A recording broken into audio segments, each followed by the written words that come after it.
Millennials. The boomer muttered, folding his wad of clenched cash into itself. But sir, we had a good faith agreement that… Faith? Faith is like your dick, Faust. Who or what you put it in, that's on you. It is Faust, isn't it? I mean, it's an art avatar, a prismatic persona through which I'm able to render the world.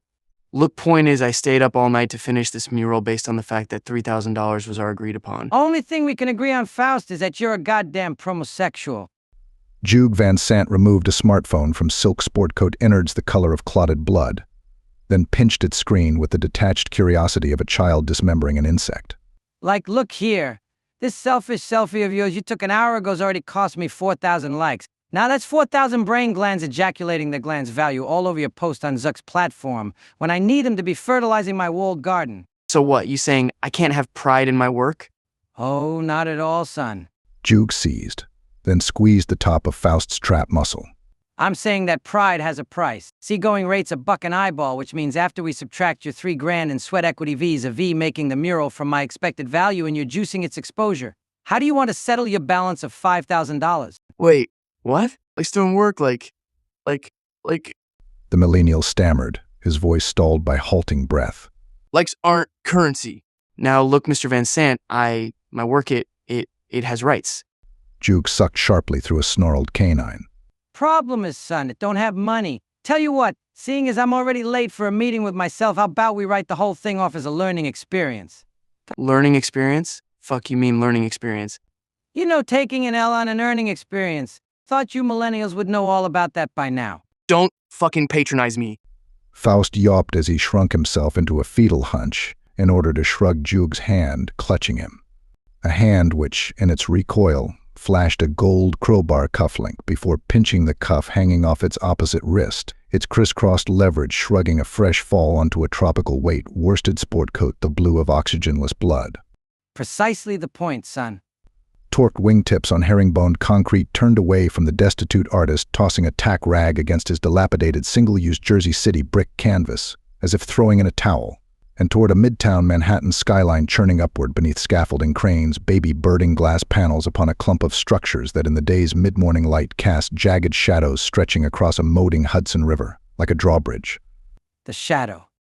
It is both proof of a thing's existence, as well as the very absence of it. Shouldn't you be able to say the same thing about your money? That's the opportunity I'm presenting to you today. Because look, we both know when it comes to sheltering your money, these Manhattan penthouses are the stripper's tits. As Juug paused to calisthenically flare his jowls, a passerby swiveled the boardwalk, gawking in search for Juug's audience.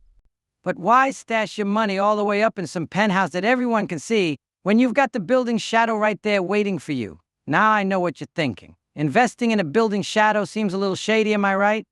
But I want you to do something. Just look out at any of these trillion-dollar buildings over there and tell me where their shadows are located. That's right. The ground floor. That's the shadow investment opportunity I'm giving you today. Because everywhere else in the world, a building shadow is shaped by its steel. But only in America is it the other way around. It's why if you can sell your shadow in this country, they'll let you do anything. Juug flit his head back at Battery Park City across the river behind him, in the manner of a nature narrator introducing a predatory species. They'll even let you build out from the sea. Rebar a whole goddamn zip code out into the Hudson. All on a foundation of only 3 materials. Cash, trash, and ash. That's right, you rustle up some foreign cash, stack up all the old trash nobody wants, and then as a binder you mix in the fresh lower Manhattan ash of well. You remember. A gold wristwatch slithered behind a starched cuff's thin blue-lined pinstripes, as the hand Juug placed over his heart suffocated the furling flag pin pinned to his lapel worn solely for that morning's Chamber of Commerce meeting. By which I mean never forget. Now I know what you're thinking. A foundation of cash, trash, and ash seems flimsy, sure, but layer enough of all 3 and you can bet your bottom nut that's an investment strong enough to support the American dream. Which is why my shadow investment tranche will be structured similarly. See this here marina? This is where we're going to do the same thing over on this side of the Hudson. We'll layer your foreign cash investment with a collection of trashy mortgages nobody wants, the whole time mixing in the fresh ashes of all these burnt-out millennials still striving to find their American dream. Now I know what you're thinking. Juug held up an open palm to push back the hypothetical objections brought on by the offshore breeze. Millennials? Mortgages? But Juugy boy, hasn't America written off underwriting millennials? Sure, but that's only because these millennials, they do things that don't pay. which is something that our generation just didn't do. See, our generation, we were smart enough not to work for anything less than a living wage. It's why all these banks needed to lure us baby boomers into a mortgage was a goddamn toaster. But as American generations got weaker, banks had to get more desperate. Remember how we had to dangle subprimes so those cynical Gen Xers would finally bite? But these millennials, they're a completely different species, and different species require different lures, and that's the real opportunity I'm presenting to you today. Introducing the first real estate investment ever to be underwritten entirely by the like. The social morgue? Go! His ribs elbowed and lucidity sheared. Juug turned hard to his right to determine what caused both. There he felt salt pepper his face and its ricochet off a twirling meat sombrero pronged by a plastic pitchfork wedged into a navel, whose gut refused sweatsuited elastic on both sides. Quite the nigger rig, ain't it? Captain Jim Cancelmay's heaving chuckles bobbed gut-platformed meat just below jiggling neck rolls, suggesting his appetizer had been swallowing a rack of halos whole. Fuck you do that for? The meat, it don't taste the way it used to, so I rigged this up to make it taste great again. Steak's too far gone to accept flavor. Jimbo, you could launder the goddamn thing in salt. It's still not gonna taste the same as when it was fresh off the flame. Hey, don't get all butthurt because I interrupted you prehearsing for your investor meeting with that Russian magnate. Jim, how many times do I have to tell you? No, look, I get it. You got your big-time Russian magnate coming into town. And me, well, I've been told Captain Jim can be a bit polarizing. So even though the meeting's on my sport fisher, I'm gonna voluntarily refuse myself from attending, but only on the rendition you tell this Russian magnate one thing for me. And what's that? Juug muttered as fingertips kneaded shuttered eyelids. Tell him we're gonna squeeze these millennials by the short and curlies the same way we used to squeeze these nicks. Juug snatched the steak from Captain Jim's belly to stall the slur, raising it high at the locked, unyielding angle of Liberty's torch. His one free eye scanned the boardwalk's morning foot traffic for any faces scrunched in judgment. And only after confirming nothing from his brother's bigotry interrupted the murmur and shuffle of the day's business. Only then did Juug slacken his cringing wince. Insert the butt end of a tomahawk lollipop back into Jim's belly button, and with it, a rapscallion tousle of its surrounding gut hair. Hey, don't get mad. Jim's just telling it like it is. And eating it like it was, I see. I mean, like, why we even targeting these millennials anyways? Jim hawked gristle over a passing stroller and into Lincoln Harbor. Not a lot of meat on their bones. You got a point there, Jim. You and I were about putting our clients on the meat. What deep water is to you, dark pools are to me. Now, sure, most of our clients simply want to go out, hook up on some fatty tuna, spike some fat cats short position, that type of thing. But then there's the more discerning client, the one who hires you to put them on trophy species like marlins or, say, millennials. Not for their meat, mind you, but for the pride of mounting them on their wall. And those clients, they're the ones who butter our caviar bread. Oh, now I get it. It's 'cause millennials, they got all them trophies. Sure, Jim, point is for the both of us. We're only as lucky as our lures. And I've got the perfect one that'll pry these millennials off their parents' basement tit, so they can finally bite on one of our $1 million social mortgages. Speaking of biting $1 million tits. She leaned back as she walked, so she could count her two taut leashes yanking her toward the four eyes on her which were not her own. Her senses heightened by a welling anxiety, she began to feel the impact of each sneaker's heel reverberate revealingly through flesh encased in mauve lycra. And as the dogs brought her closer to the two men seated on the bench, she saw her suspicions confirmed in slack jaws demanding fully to woogas, eyebrows boinging at the rhythm of her jiggles, and pupils narrowing in scheme. Take a look at these two. The hands she placed into opposite armpits as a protective measure were quickly yanked away by the two leashed labradoodles lunging toward the limp, overturned hand extended in front of them. Ever wonder why dogs flock to an empty hand? But probably not your hand, dude. The dogwalker monotoned as she attempted to flap free two twin helixed leashes tangled between 16 legs around the bench. Probably your fat friend over there sweating Worcestershire. Exactly. They can't separate the scent from the actual sustenance. Bless their wormy hearts. Yeah, I know, it's not their fault. They were bred to be that way. But do you know that it's not what you know, but how you can use it? What? Let me speak plainly. Do you know how to turn an empty hand into a raised ass? What? You know, a raised ass, the consent form of the natural world? Frankly, looking the way you do, how can you not know about Jim, raised? Please. See, I come from the same background as you, hun. Though I was a breeder, not some hussy walker. Guaranteed I could get your dog to show their butt in under an hour. The best way to learn the business, come to think of it. What business is that? She asked, stretching the conversation with Scheherazadian self-preservation as she attempted to double Dutch the two braided leashes free. Just business. I mean, fucking the other guy over. That's what this country's all about, right? Well, hun, it's a hell of a lot easier when you can just get the other guy to show his butt to you. Like this kennel of rescue millennials I got making murals and minting crypto for me. They're so desperate to be pick of the litter, they'll show their butts at the sight of any blue thumb out there. If you want a visualization, Tuts, I got some septic dye in the trunk and something that's shaped like a thumb. That's it. Let's go, boys. Really? The both of us? For fuck's sake, Jim, she's talking to the dogs. Miss, before you go, miss, please, if you'll just let me apologize for my friend's proposition with a proposition of my own. See, I'm willing to wager 1 million followers I can get those 2 black poodles of yours to show their butts to me right here, right now. I don't even need to give them any meat or milk bones to prove it. Sorry, but no. Okay, fine. But don't apologize to me, hun. Apologize to your glance value. Apologize to a profile that could have had a +M in the followers tab. Last I heard, Tuts, that's more than a number. The dog walker somersaulted her gum between tips of teeth. So you can't win just by giving them the steak?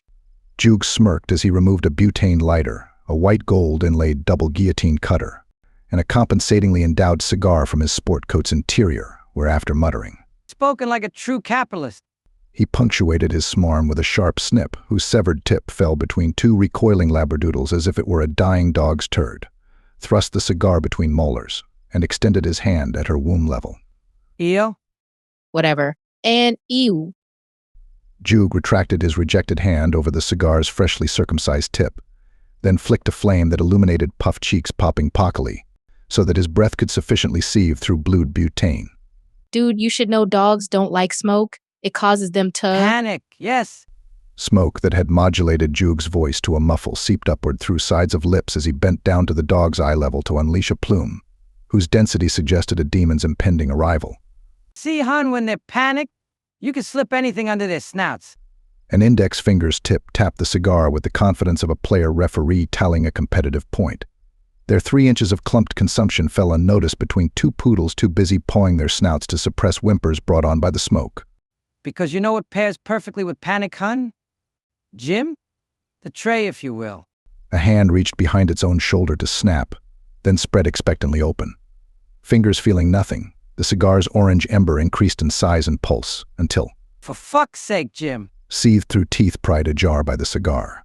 Wow! God damn it, give me the tray. But you just said you didn't think the meat had any flavor, so why would you? Damn it, don't need the meat, just need the tray. But if I give you the tray, then where do I put Gee the... whiz, Jim, I don't know. Juug peevishly snatched the tray away, opened it, and tossed the tomahawk back atop Jim's slumped exposed gut. How about you stick it in your belly like before? It's hope, hun. Juug said while shaking his head in the frustration of delivering a lukewarm punchline. Panic pairs best with hope. Juug closed his left eye as he poised the tray above the panting dogs. See if you trickle hope down just right. He then slowly tilted the tray to the right until a brown-pink liquid rope flung down off its styrofoam lip and onto the pile of ash to turn its color to blush, its texture to mush, the sound of its transformation, the sound of soft applause. They'll lap up anything it touches as if it's the steak itself. A hand panoramically flourished above 2 raised tail A-knife pinwheeling clockwise, whose heads beneath lapped the pile of ash mush until it became nothing more than a puddle of their own consumption. See? I see cruelty. So you do see it, because that's all capitalism is, hon. A continuation of cruelty by other means. Now, Sweets, I know you wanted those 1 million followers, but how about this 2 followed you home? You know, like as a consultation prize. Jim, please. Now, before you go, there is the matter of resolving your balance of the aforementioned 1 million followers. Man, fuck your balance. Now. We don't want to reinforce the stereotype that you millennials are sore losers now, do we? Unless you just want to be sore. Jim, please. Thing is, hun, I can be a real asshole about this, get you in arrears on owing me my followers. But then I think about our shared inconvenience in mounting all those dildos and halo lights in your closet. Now, since I'm already late for a meeting with myself, how about I take a profile picture with your 2 labradoodles and we'll call it even? Chalk the whole thing up as a learning experience. A picture? After how you just humiliated them? Arbitration is what you should call it, eh, Juug? Humiliation just makes them hope harder. You know that, right? Juug said as he lowered 10 wiggling fingers. Those on his left caressed a furry undershot jaw, while his right tickled the stitched scars where the other's balls had been, then shot a downward glance at trouser shin creases nuzzled by a snout and pattered by a wagging tail. See? Now I'm a little old school, hun, so I'll just take your silence on the matter as consent. Okay, so how about you take my camera and hand over the reins on your leashes to Jim here? Jim? He asked a man too captivated with dangling the stake over the dogs by its gnawed primal rib to answer. Damn it, Jim, get your head in the game. Hey, take it easy. Captain Jim urged with locally sourced, passive-aggressive passion. As he accepted both leashes, he felt something nudge against his foot. Looking down, he saw a snout scoot a brown nub against teal topsider ridges diabetically stretched on all sides.